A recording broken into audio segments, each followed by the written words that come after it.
Famous pianist. Laughs at blind black girl.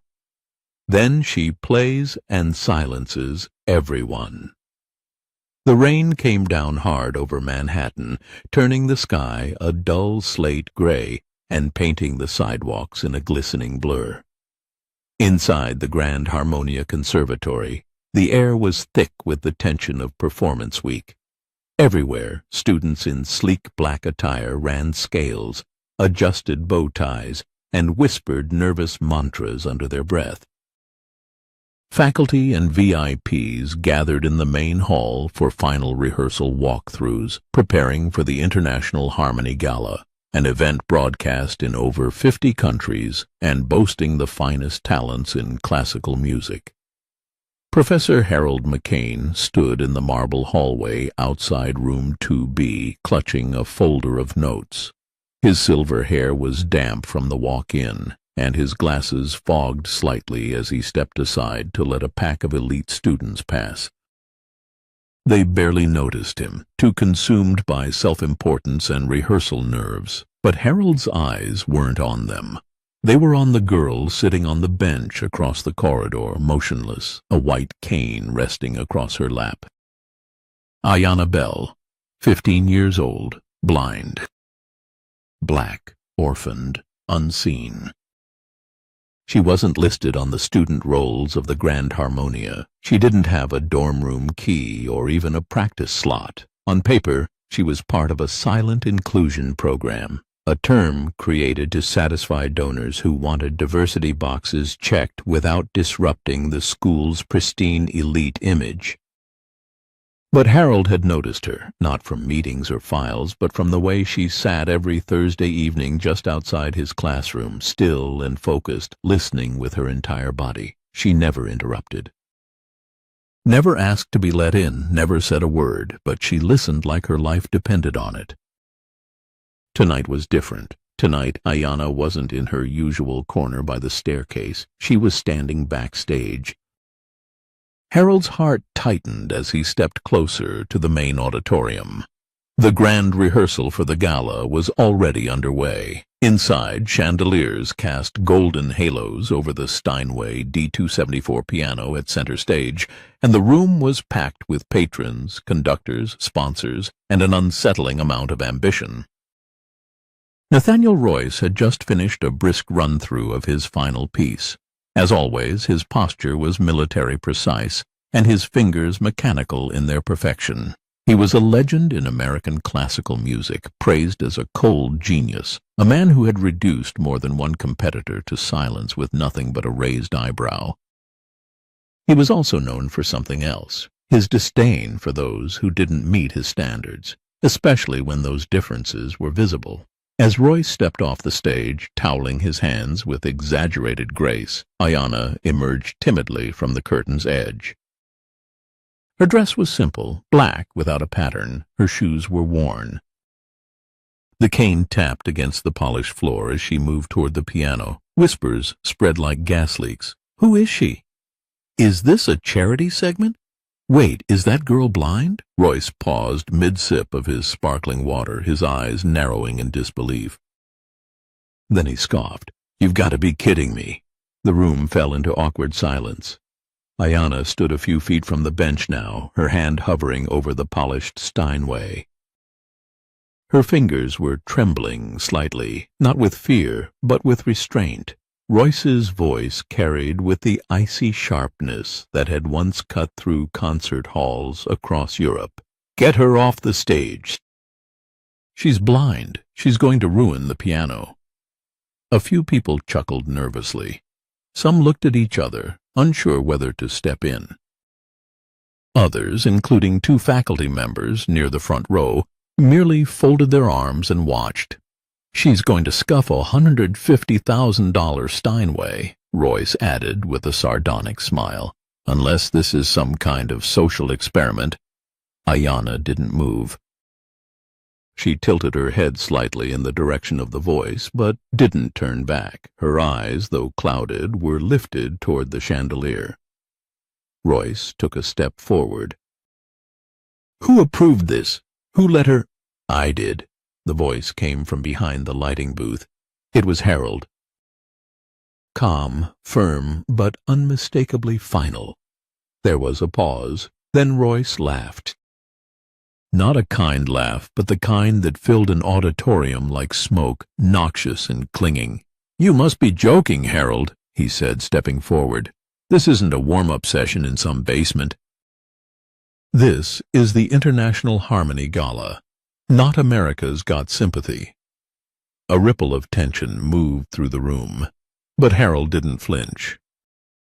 "You're right," he said, "which is why the world needs to hear what music sounds like when it's not being performed for approval." Royce turned back toward the audience and gave an exaggerated shrug. "Fine. Let the blind girl play. Let's all enjoy the sound of a Steinway crying for help." Laughter scattered. Uneasy, Ayanna moved to the bench. The room held its breath.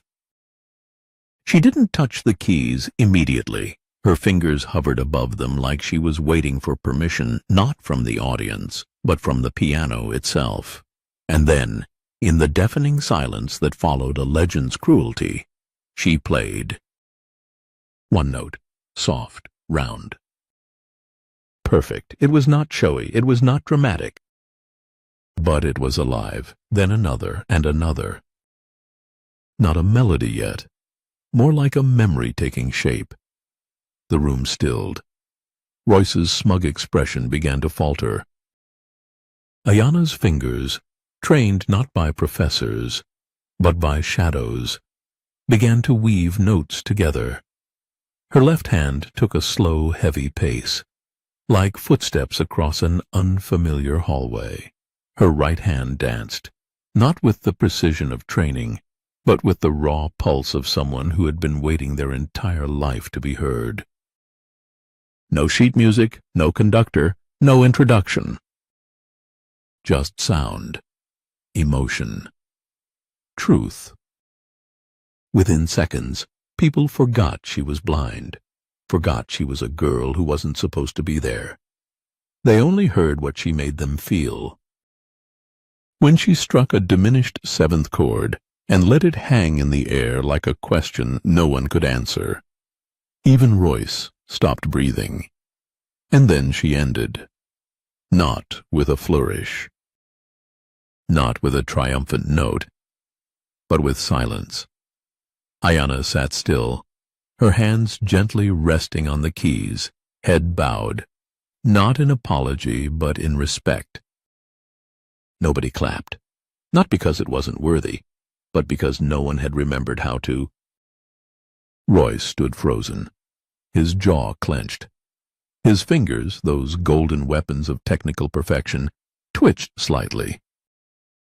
Someone in the front row whispered, "She didn't just play. She spoke." Ayanna rose slowly, took her cane, and began walking toward the wings. She passed Royce without a word. But as she did, she stopped. She tilted her head in his direction and said softly, "Sometimes silence is the loudest part of the music." Then she was gone. And in that moment, the great Nathaniel Royce, man of medals, records, and perfection, had nothing to say. Nothing to play, only silence, which somehow had never sounded so deafening. The video started with a shaky hand and a cracked phone lens. A faint cough echoed in the background. Then, Ayanna's hands, just above the keys. No music yet, just breath, a pregnant pause. Then sound. The video only lasted 6 minutes, captured by Jamal Peterson, a junior lighting assistant who had crouched near the curtains during the rehearsal. Jamal hadn't intended to record anything. He was scrolling through emails when Ayanna sat down, and something, he wouldn't be able to explain what, made him tap record. Maybe it was the silence before she played. Maybe it was the look on her face, like she was about to speak to a part of the world no one had ever seen. He uploaded it that night, quietly, on his barely used YouTube channel. The title read, "Blind Girl Plays After Famous Pianist Tries to Stop Her. Everyone Goes Silent." He didn't add hashtags, no fancy edits. He didn't even know if he should have posted it. By morning, the video had 12,000 views. By the end of the week, it had 3 million. And Ayanna Bell, who had never even owned a phone until she was 13, became the most talked-about name in the classical music world. But Ayanna wasn't watching. Back in her modest room on the outskirts of Harlem, where she lived with her foster grandmother, Miss Dolores, the buzz of online virality was a distant hum. Their apartment was quiet, save for the old radio in the kitchen, always tuned to jazz. The place smelled like cornbread and pine sol. There were no Steinways here, just an old wooden keyboard missing 2 black keys and a potted plant that leaned toward the sunlight with the same quiet determination Ayanna carried in her bones. Ayanna sat at the keyboard, fingers brushing the worn keys lightly. Not to play, but to remember, to feel what it had felt like on stage when everything was sound and everyone was listening. Then the knocks started. First it was Channel 7, then the New York Times, then NPR. Miss Dolores was not impressed. "Tell 'em if they can't bring pie and respect, they can stay out on the stoop," she muttered as she swatted at the reporters crowding their narrow hallway. Ayanna stayed quiet. Then came the email. From Royce, office at nhconcertogroup.org. Subject, official statement regarding gala rehearsal. Ayanna never opened it, but Miss Dolores did. It was full of elegant wording, apologies for the misunderstanding, acknowledgments of unforeseen circumstances, and an invitation for Ayanna to join Maestro Royce in a special reconciliation performance. Miss Dolores crumpled the printout with a hard scoff. "They think they can shove you into a duet and wipe their conscience clean," she muttered, tossing it in the trash. "Let 'em squirm." But Harold McCain had a different reaction. He showed up at the door that night, wearing his usual worn corduroy coat and carrying a binder under one arm. He was winded from the climb to the 3rd floor, but his eyes, those careful, patient eyes, were more alive than Ayanna had ever seen them. "They want you to play the gala," he said finally, catching his breath. "Opening act?" "Prime slot, live broadcast." Ayanna's fingers stilled on the keyboard. She didn't smile. Didn't flinch. She just asked, "Why?" Harold sat down across from her and didn't speak for a moment. "Because the world is listening now." Ayanna tilted her head. "So they'll hear me because they're afraid to look away." "They'll hear you because they're ready to see," Harold replied, but Ayanna wasn't so sure. She turned toward the window, her voice soft. "What if they only see what I'm not?" He leaned forward, tapping the edge of the table lightly. "Then let them hear what they never expected." That night, Ayanna couldn't sleep. The sound of the city outside her window was louder than usual. The honks, the sirens, the hum of a neighbor's TV. It all melted together in a kind of disharmony. She stood barefoot in the kitchen, sipping lukewarm tea. Miss Dolores didn't say anything. Just sat at the table in her robe, fanning herself slowly. After a long silence, she spoke. "People are always going to try to tell you who you are before you even open your mouth. Especially if you look like us, especially if they don't understand what they see." Ayanna looked down at her hands. They were small, smooth, calloused only at the tips from hours of playing on keys she couldn't see. Miss Dolores reached across and took her hand gently. "But baby," she whispered, "the moment you touch them keys, ain't nobody got the right to talk over you. That's your voice. You just decide how loud you want to make it." The next morning, Ayanna gave her answer. "I'll play." Harold smiled. "Good, but not for them." He nodded, understanding. "Of course. not for Royce. Not for the board, not even for the gala. Harold's brow lifted. Ayanna turned toward the old keyboard and ran her fingers across the cracked surface. "I'll play for every girl they made sit outside the room." And that was when Harold knew she wasn't just going to perform. She was going to change the rules, but the road to the stage wasn't going to be simple. Within 48 hours, the board at Grand Harmonia was split. Half wanted her center stage, an image of progress, equality, a perfect redemption arc for the media to consume. The other half, they wanted her sidelined, hidden behind another headline before things got too disruptive. Clarence Devonshire, the board's chairman, even suggested she play as an unbilled guest in the background during a group number. "That way," he said during the internal meeting, "we maintain the integrity of the show while still acknowledging her moment." Harold, sitting in the back, stood slowly. "That's not acknowledgement," he said flatly. "That's accessory." The meeting fell into silence. Clarence scoffed. "Harold, with all due respect—" "With all due respect," Harold cut him off. "She earned that piano more honestly than half the performers on this list." The next day, the organizers called Ayanna. "We'd love to feature you," the woman on the line said sweetly. "Can we send a stylist?" "A coach? Someone to help curate your set?" Ayanna listened, silent, then answered, "I don't need help finding my voice. I just need a stage that won't mute it." The call ended quickly. Across town, Nathaniel Royce sat in his penthouse suite, the skyline glittering behind him like a kingdom. His assistant was panicking. "She's trending again. Her clip's on NBC." CNN just confirmed they're covering the gala live. Royce didn't look up. "Good," he said coldly. "Let them come." He stood, adjusted his cufflinks, and walked to his Steinway. Let them watch her fall in real time. But deep down, somewhere he couldn't admit, he wasn't preparing to perform. He was preparing to defend. Because for the first time in his life, someone had played something that made him feel small. And Nathaniel Royce had never been small, but Ayanna Bell, she had never been seen. Until now. The weeks leading up to the gala were a blur of phone calls, logistics, and tension so thick Harold could have sliced it with his baton.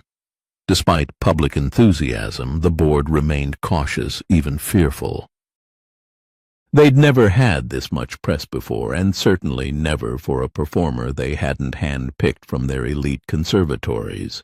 Ayanna's invitation had been a reluctant response to public pressure, not a celebration. And no one resented that more than Nathaniel Royce. Royce stood in the private rehearsal hall, a cavernous space reserved only for the top performers. Marble floors, velvet drapes, and a grand piano imported from Vienna. The room echoed with emptiness as he played a fast technical etude, flawless, cold, sharp. But when the last note fell, he didn't feel triumph, just silence. A silence that reminded him of the moment Ayanna played. He'd watched the viral video alone at 2 a.m., pretended it was just to evaluate the competition. But it wasn't competition. It was a reckoning. She hadn't played like someone trying to prove herself. She'd played like someone who had nothing left to lose, and that terrified him more than talent. Back in Harlem, Ayanna wasn't rehearsing with any orchestra. She sat on the floor of her tiny room with Harold and Miss Dolores, listening to the sound of the world. The rhythm of her fingers tapping the old table. The distant sound of a subway rumbling beneath their building. The creak of Harold's chair as he shifted. Every sound mattered. Every pause held weight. "You're not playing to impress," Harold said gently. "You're playing to tell the truth. And truth doesn't follow a tempo." Ayanna smiled faintly. "Then I'll make my own time." They built the piece together, not by sheet music, but by memory. Ayana's first note would echo the train beneath her feet, the second, the heartbeat she counted every night when she couldn't sleep, and then a pause, an intentional silence that would feel like eternity in front of a live audience. "Let them sit in it," she whispered. "Let them hear what silence really sounds like." Meanwhile, the gala organizers were unraveling. Board meetings turned to arguments. Sponsors questioned the lineup. Royce's agent, furious, tried to negotiate the running order again. "You expect a blind teenage girl to open and Nathaniel Royce to follow?" she barked during one call. "We expect everyone to be heard," came the cool response from gala director Simone Rojas, a Mexican-American woman who had fought tooth and nail to climb the classical music world without a last name that opened doors. "She deserves this," Simone added firmly. "And frankly, Nathaniel's ego is not the centerpiece of this event." But Nathaniel wasn't the only one plotting behind the scenes. 3 nights before the gala, someone leaked Ayana's original audition rejection letter from Eastbrook Conservatory. It landed on a conservative music blog, along with a thinly veiled op-ed questioning her musical literacy and implying that her fame was driven by identity politics, not talent. "She doesn't even read sheet music," the blog sneered. Should we really be elevating emotion over technique?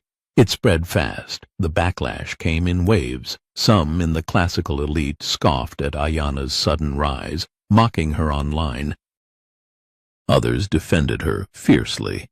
Twitter threads exploded. Old-school maestros posted think pieces about the decline of standards. Young musicians clapped back with their own stories of being shut out. Ayana saw none of it. Harold didn't tell her, but Miss Dolores did. She read the article aloud over breakfast. Ayana didn't speak. She just pushed her spoon around the bowl of oatmeal, her fingers trembling slightly. Then she stood. "I want to visit the conservatory." Harold blinked. "Eastbrook?" She nodded. "I need to see the place that told me no." He hesitated. "Why now?" "Because they're still talking like I don't belong. And I want to hear that echo for myself." Harold drove her. It was a rainy afternoon, the kind that made the sky feel closer to the ground. The Eastbrook Conservatory stood tall and imposing, its stone arches and ivy-covered walls untouched by time or progress. They entered through the side door, the same one Ayana used to sneak through during her months as a silent observer. She didn't need Harold to guide her. Her cane touched each familiar crack in the tile, each echo of her old footsteps. She stopped outside room 2B. The door was closed. "Same door," she whispered. Harold placed a hand on her shoulder, but not the same girl. Suddenly, a voice echoed down the hallway. "What is she doing here?" It was Clarence Langford. He stood at the end of the corridor in a pressed suit, flanked by 2 faculty members. "This is a private institution," he said sharply. "You weren't invited." Ayana turned her face toward his voice. Her cloudy eyes didn't blink. "No." "I was rejected." Clarence's jaw clenched. "You're exploiting attention to drag this school through the mud. This institution has standards." "And silence," she cut in. "Standards you never broke for anyone who didn't fit your picture." A heavy pause. Langford stepped closer. "You may have the public fooled, but don't mistake that for respect in our world. You're not trained. You're a novelty act riding a wave of pity." Ayana didn't flinch. She just said quietly, "Then I'll see you at the gala." That night, she didn't practice. She just sat by the window, listening to the storm. Miss Dolores sat beside her with a blanket, sipping tea. "You okay, baby?" Ayana was quiet. "I think I'm angry." "You should be," Dolores replied, "but don't let it burn you. Let it sharpen you." Ayana turned her head slowly. "What if I mess up?" Miss Dolores smiled, warm and steady. "Then let them hear you fall. But fall honest. Fall loud. Don't let them say you stayed silent." At that moment, Ayanna decided she would not play to impress. She would play to expose not just Royce, not just Eastbrook, but every door that ever closed on someone like her. And when that curtain rose at the gala, she wouldn't need an introduction. She'd be the silence they couldn't ignore anymore. The morning of the gala arrived, draped in overcast skies, as if even the heavens were holding their breath. Inside the Lincoln Theater, the energy was electric with quiet tension. Cameramen adjusted their angles. Musicians whispered backstage. The marble lobby shimmered under golden lights as patrons filed in, dressed in gowns, tuxedos, and guarded curiosity. Many had come to see Royce, but everyone was talking about the girl.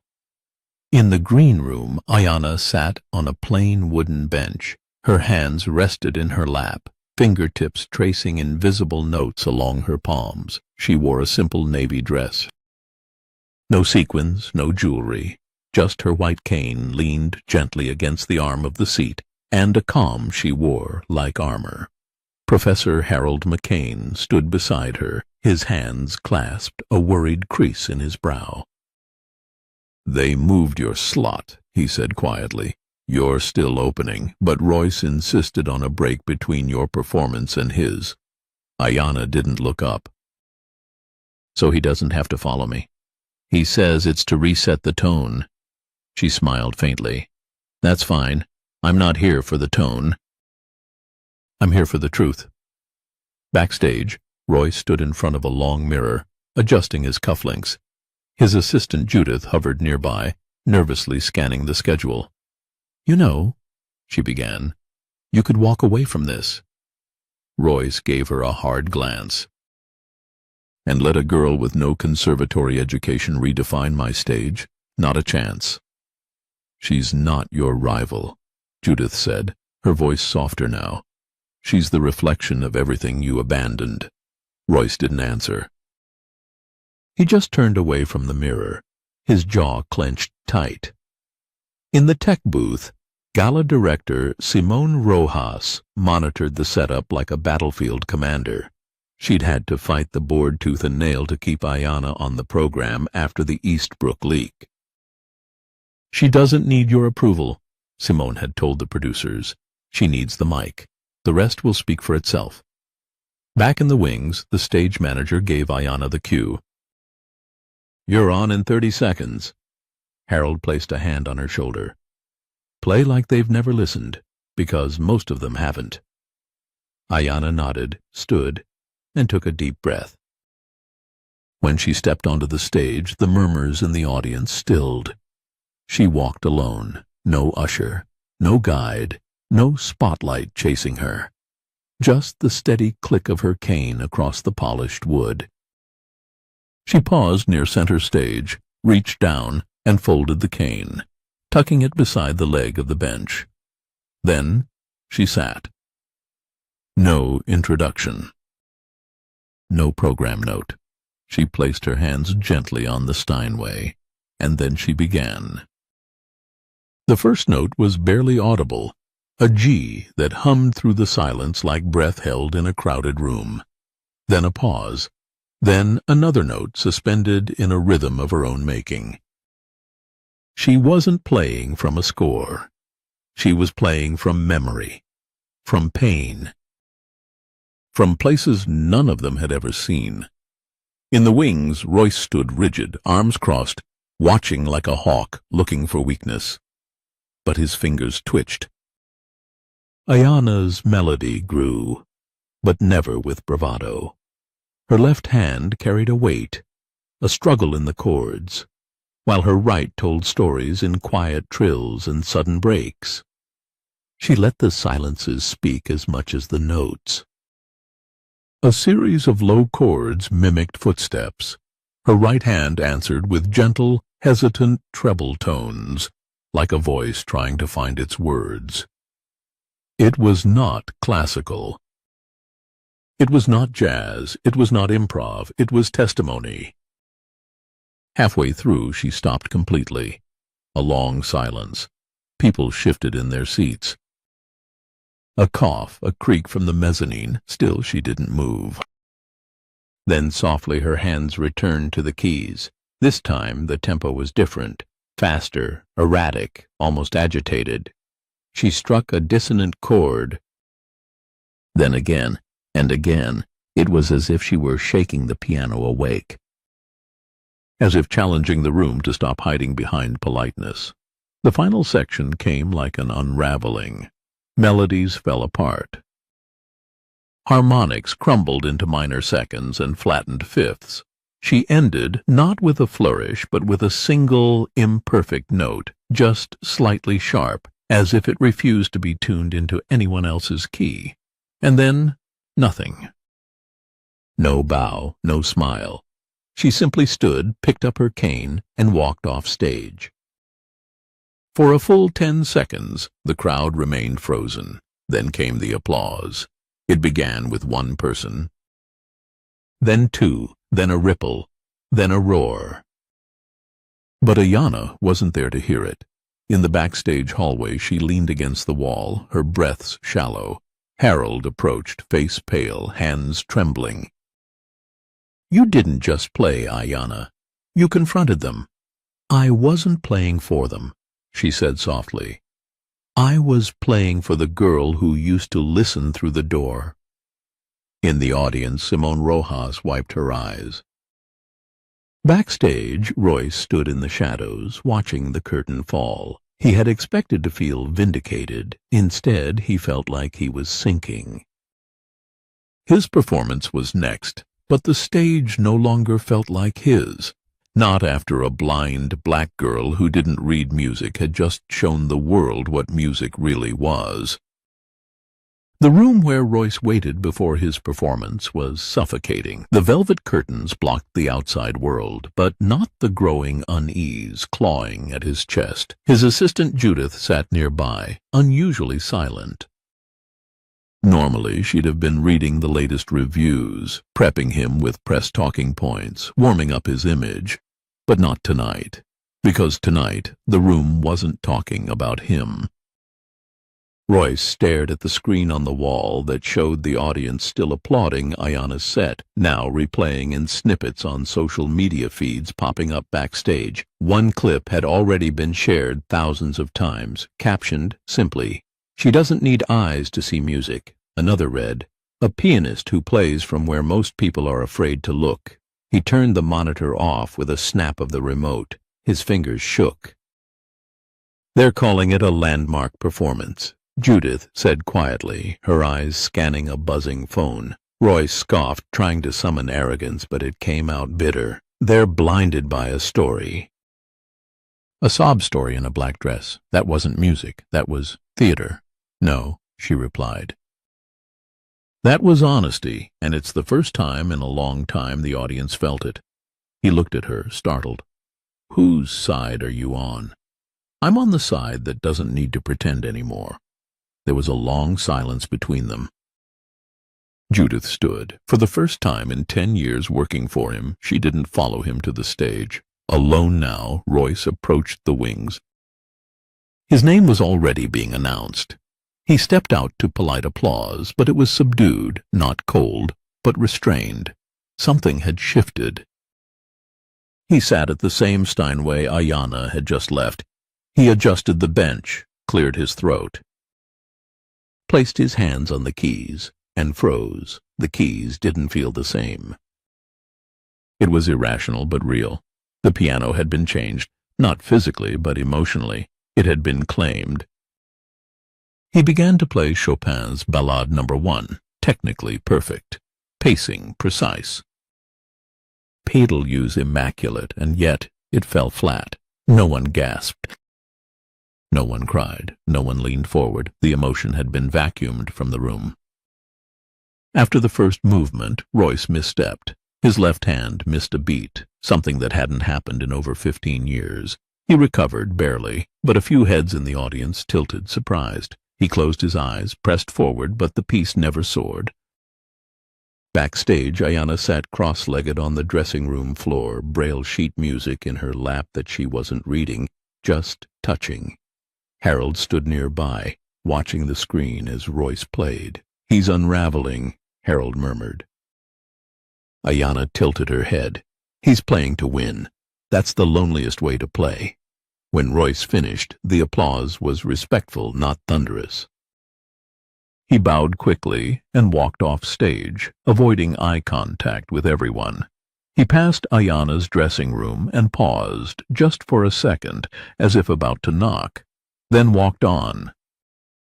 Later that evening, while the gala's VIP reception buzzed with executives, agents, and critics, the conversation veered in one direction. Ayanna Bell, the head of the Royal Conservatory, whispered to a board member, "We have to reach out. She needs to be in our program." "We need her," a recording producer muttered. "She just made Royce sound ordinary." Meanwhile, Royce stood by the open bar, glass untouched. The compliments he received felt empty. Someone even said, "You played beautifully, but tonight belonged to her." It stung. When he returned to his hotel suite, he shut the door, stood in front of the mirror, and looked at himself. For the first time in decades, he saw not a legend, but a man whose legacy had just been rerouted. The next morning, headlines confirmed it. "Blind Black Girl Stuns Gala, Redefines the Future of Classical Music."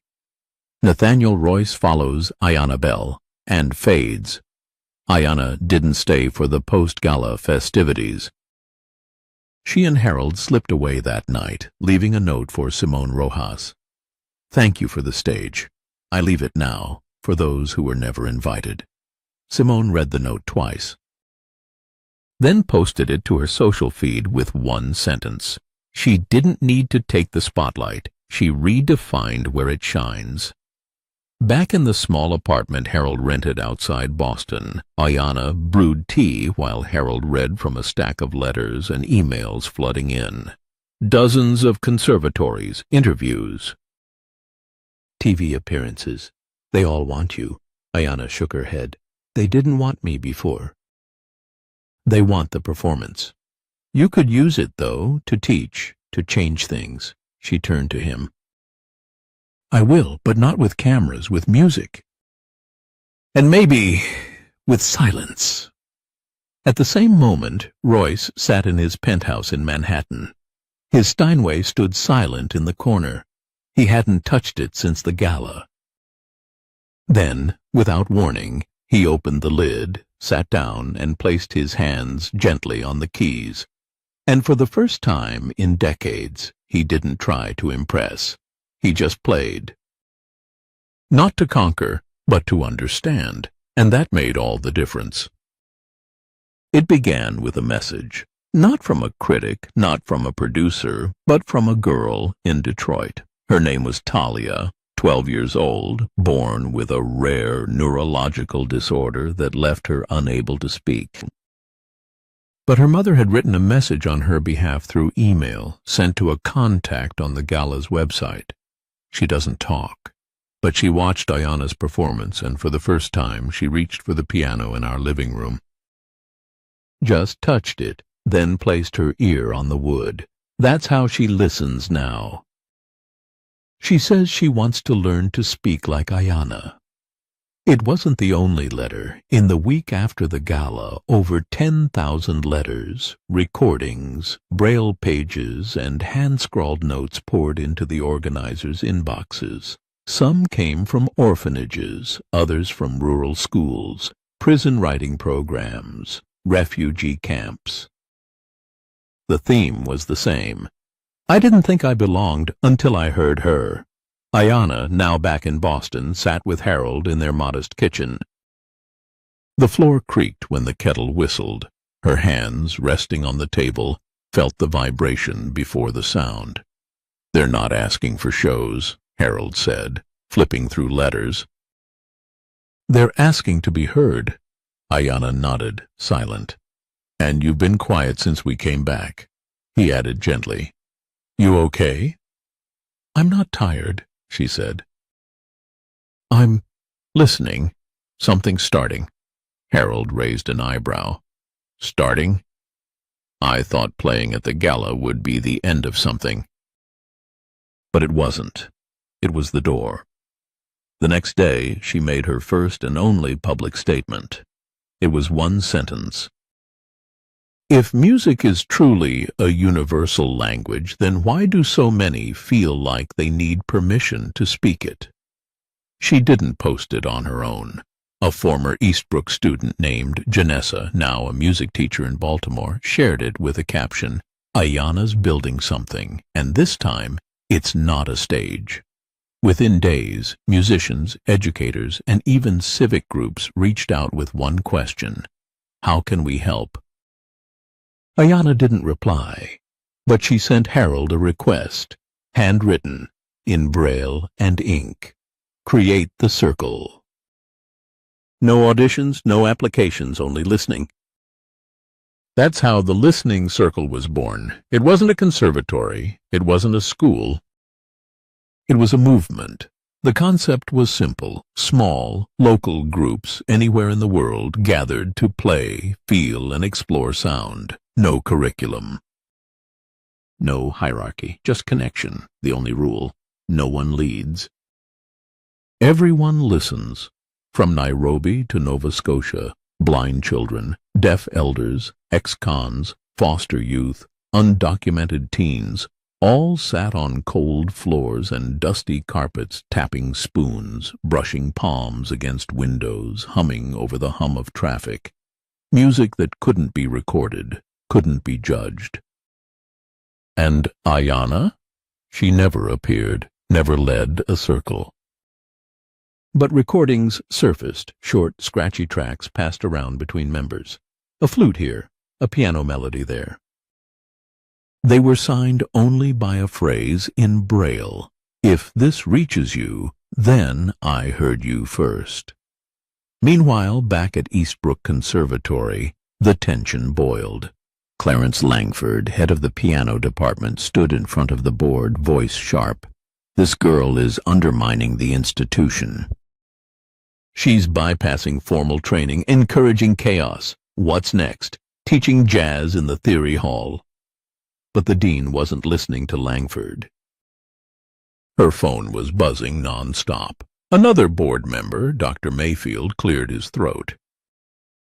Harvard's music department just announced a partnership with the Circle. Yale's following. Langford, the train has left. Langford scoffed, but he could feel it, his authority slipping. In the months that followed, Royce did something no one expected. He requested to teach a beginner's class. No one would take you seriously, the registrar warned. I'm not doing it for them, he replied. I'm doing it for me. And he showed up week after week to teach kids who couldn't read sheet music, didn't know his name, and didn't care. He started class with a strange ritual. He'd place a metronome on the table, set it to a slow, soft click, then say, "Before we play, we breathe. If you can't hear your own breath, don't touch the keys." His once stiff fingers softened. His voice, once iron, turned quiet. Students laughed when he fumbled chords. He laughed with them. One afternoon, a student asked him, "Why'd you change?" Royce stared at the old piano, then whispered, "Because I stopped trying to be heard and started learning to listen." At the same time, Ayanna and Harold received an unexpected visitor. A man in his late 40s, silver hair, worn suit, eyes heavy with something between regret and awe. It was Royce. He didn't announce himself. He just knocked. When Harold opened the door, he didn't move. "I don't expect forgiveness," Royce said. "But I heard something that night, and I think I want to help others hear it too." Ayanna didn't speak, but she gestured toward the old upright piano in the corner. "Then begin here." He did, with a single note, no piece. No show, just sound. And Ayanna closed her eyes. Not to block out the world, but to let it in. Because this time the music wasn't an answer. It was a question. And the world was finally ready to listen. The invitation came wrapped in ivory parchment and gold trim, no return address. Just a seal, the crest of the International Music Federation. Ayanna ran her fingers across the thick paper. The embossed lettering was impossible to miss even through the tips of her calloused fingers. "You've been requested to receive the Artisan of Sound Award in London," Harold read aloud, "the youngest recipient and the first unschooled musician to be honored." Ayanna sat quietly at the kitchen table. Her white cane rested against the wall. Sunlight filtered through the thin curtains. The hum of the fridge filled the silence. "I'm not sure I belong in that room," she finally said. Harold looked at her, his voice steady but gentle. "Maybe you don't. But maybe that's why you're the only one who should be there."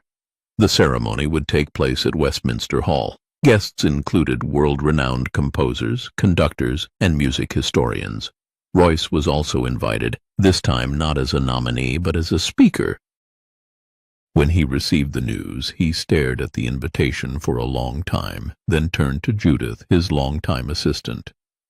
"Do you think they expect me to say I was wrong?" Judith didn't answer. She only met his eyes and said, "You were." Royce didn't argue. 3 weeks later, London was buzzing with whispers. The Artisan of Sound ceremony had never garnered much media attention before. It was usually a formal affair, reserved for elite circles, but this year it was different. Because this year the name Ayanna Bell was on the list, not as a performer, not as a token, but as the centerpiece. Cameras lined the marble staircase of the hall, though Ayanna arrived through the back entrance as she had requested. No press. No spotlight. She wore a simple gray dress, her hair tied in a loose bun. In her hand was not a musical instrument, but a folded sheet of paper, blank to most, but covered in braille to her. Harold accompanied her, but kept a respectful distance as she stepped onto the stage. The hall quieted instantly, as if the walls themselves knew they were about to witness something rare. She didn't walk to the center. She stopped 3 steps short, then turned to face the room, not with her eyes, but with her entire being. And she spoke. "I was once told I would ruin a Steinway just by touching it." Her voice steady, calm. "I was told the world didn't need to hear from someone like me, that I didn't fit the part, that I was more symbol than musician." Her fingers gently unfolded the paper. "But music isn't about fitting, it's about truth. And the truth is, for every one of me who makes it into this room, there are 1,000 others whose stories you never hear, because no one listens." A few in the audience shifted uncomfortably. Royce, seated in the front row, looked down at his shoes. "I don't want to be your inspiration," Ayanna continued. "I don't want to be the exception. I want to be the reminder that your system needs to be rewritten." She held up the page. "This is not a speech, it's a score." Then she turned toward the grand piano at the side of the stage, not a Steinway. A vintage, weather-worn Bluthner. She ran her fingers lightly over the keys. Not playing. Feeling. Then silence. And then, with one deep breath, she began. Not a known composition, not even one of her past improvisations. This was new. Built on dissonance, deliberate, raw. She hit the low register like a falling body. The upper notes trembled with unfinished questions. There was a 3-beat pause that seemed to suspend gravity itself. Then, just when the audience thought it was about to resolve, it shattered. A brutal, unexpected key shift. And the gasps weren't just musical. They were emotional, because what she played next wasn't harmony. It was confrontation. A mirror. One woman in the second row wept, clutching her program. Royce blinked, his mouth slightly open.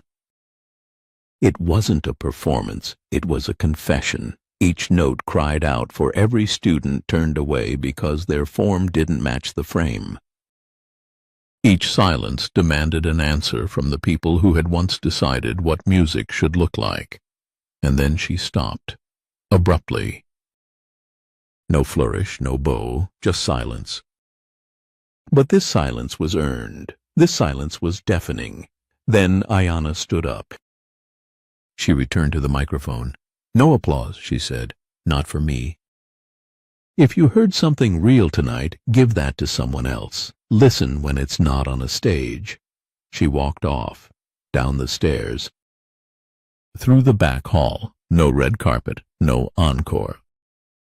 Only the sound of her cane tapping gently against the floor like a slow metronome echoing in the soul. Back inside, Royce rose from his seat. Not to chase her. Not to speak. He just stood frozen. Because for the first time in his life, he felt what it was like to truly be silenced. By truth. By humility. By music that didn't need to beg for attention. It already had the world's ear. Ayanna didn't return to the ballroom. She didn't pick up the trophy. She left it on the podium, with a note written in Braille. "I was never asking for a place here. I was asking why so many still don't have one." 3 days after the ceremony, Ayanna Bell was gone again. No press release. No interviews, no celebratory dinner. The Artisan of Sound trophy still sat untouched at the center of the Westminster stage. The velvet box that had been prepared for it was never opened. All that remained was the Braille note she had left behind. "I was never asking for a place here. I was asking why so many still don't have one." Back in the States, a clip of her speech and performance had gone viral. But not the polished, multi-angle version the Federation had planned. It was a shaky phone recording captured by an usher named Mateo, who, after being scolded for sneaking his phone in, uploaded it anonymously. Within 24 hours, the video hit 10 million views. By the end of the week, it was trending globally. Blind black girl breaks music, then rebuilds it. She doesn't just play notes, she plays justice. Musician or prophet, what Ayanna Bell made us hear. At Eastbrook Conservatory, Dean Raymond Todd stared at the video playing on loop in his office. His assistant stood nearby, not speaking. After a long moment, he sighed and closed his laptop. "We were wrong." No one replied. The next day, the board convened an emergency session. A motion was raised to establish a new music initiative, one focused on non-traditional students, those without formal scores or family legacies. It passed unanimously. They named it the Ayanna Bell Fellowship, but Ayanna wasn't there to attend the announcement. She didn't respond to the email, or the calls, or the handwritten letters. She had vanished from the stage just as quickly as she had stepped into the world's spotlight. Royce, now quietly retired, sat at the back of a small music classroom in upstate New York. He wasn't teaching, he was listening. A group of public school students, many of them from neighborhoods that had never sent anyone to Juilliard, were experimenting on a second-hand piano with cracked keys. A young girl, maybe 10, played a sequence that wasn't technically right, but Royce blinked slowly. Because it sounded honest. He stepped outside into the cold and called Judith. She did it. Did what? She changed what music means. Meanwhile, in a quiet town outside Portland, Oregon, Harold McCain had taken up a teaching post again, not at a conservatory, but at a community center for underprivileged youth.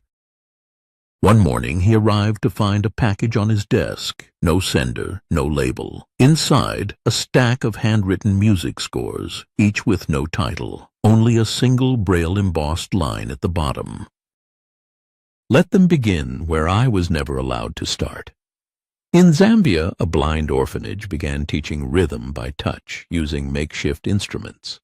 In Rio, a teenager with cerebral palsy learned to mimic Bach using only his elbows. In Seoul, a collective of deaf musicians started performing silent concerts. Audiences sat in vibrating chairs, listening not with ears, but through skin.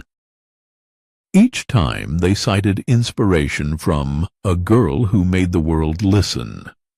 One day, a story emerged from a dusty little town in Arizona. A librarian reported that an unaccompanied girl had come in, asked for books on acoustics, and left behind a small envelope. Inside was a music piece written entirely in Braille, an unconventional notation, meant to be played by children using toy instruments.